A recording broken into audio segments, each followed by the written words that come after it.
Nama Universitas Jenderal Sudirman atau UNSUD kembali menjadi sorotan. Kali ini bukan karena prestasi akademik maupun capaian mahasiswanya, melainkan karena operasi tangkap tangan atau OTT Komisi Pemberantasan Korupsi. Rektor UNSUD Ahmad Sodik terjaring OTT KPK dalam perkara yang berkaitan dengan dugaan korupsi di lingkungan kampus. Juru bicara KPK, Budi Prasetyo, menyayangkan peristiwa yang mencoreng tradisi akademik tersebut. Ia meminta seluruh elemen masyarakat menjadikan kasus UNSOED sebagai pelajaran penting dalam memberantas korupsi di sektor pendidikan. Perkara tersebut menjadi perhatian karena muncul di tengah upaya institusi pendidikan tinggi membangun budaya anti korupsi. Bahkan, Ahmad Sodik sebelumnya tercatat pernah menyampaikan ikrar anti korupsi dalam sebuah forum pada 2022. Momen itu kini kembali menjadi sorotan setelah nama sang rektor muncul dalam perkara yang ditangani KPK.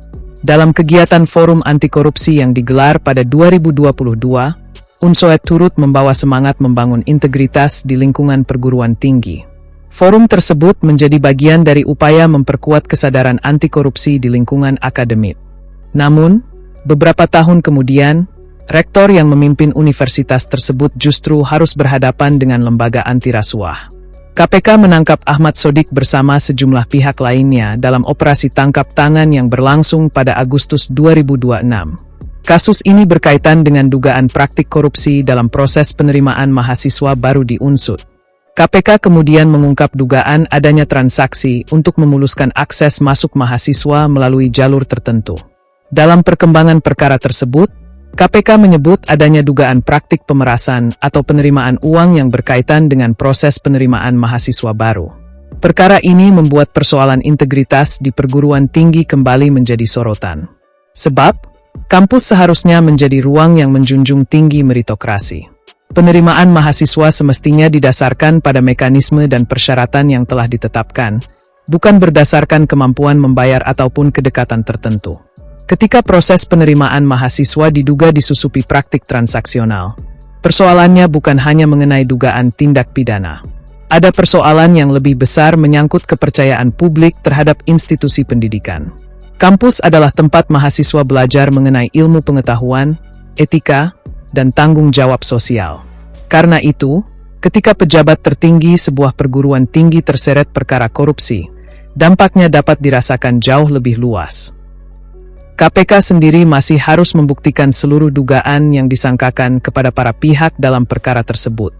Namun, OTT terhadap pejabat kampus menimbulkan pertanyaan penting mengenai bagaimana sistem pengawasan di lingkungan perguruan tinggi berjalan. Apalagi jika dugaan korupsi berkaitan dengan penerimaan mahasiswa baru. Proses penerimaan mahasiswa merupakan salah satu pintu masuk paling penting bagi perguruan tinggi. Di dalamnya terdapat harapan calon mahasiswa, orang tua, serta masyarakat yang mempercayakan masa depan pendidikan kepada institusi tersebut. Jika muncul dugaan adanya transaksi untuk memperoleh akses kelulusan, maka sistem seleksi yang seharusnya transparan dan berbasis kompetensi akan dipertanyakan.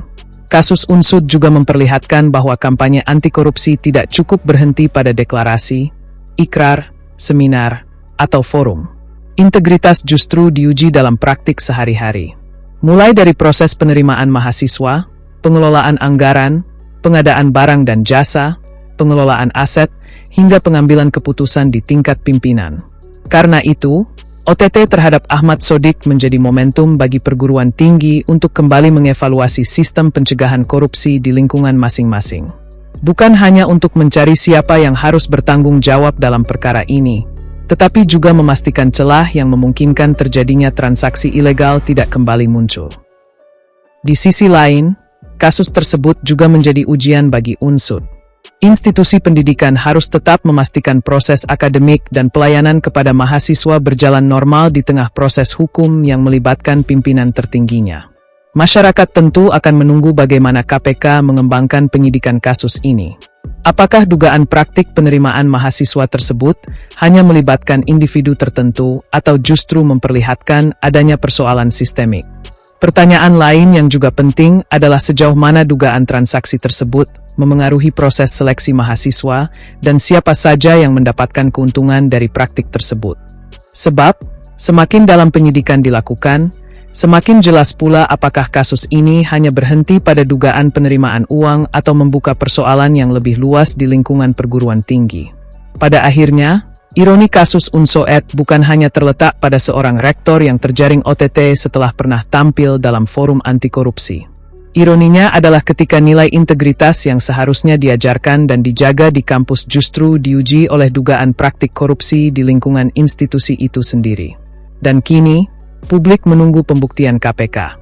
Apakah kasus ini merupakan tindakan individual, atau menjadi pintu masuk untuk membongkar praktik yang lebih luas dalam proses penerimaan mahasiswa baru di perguruan tinggi?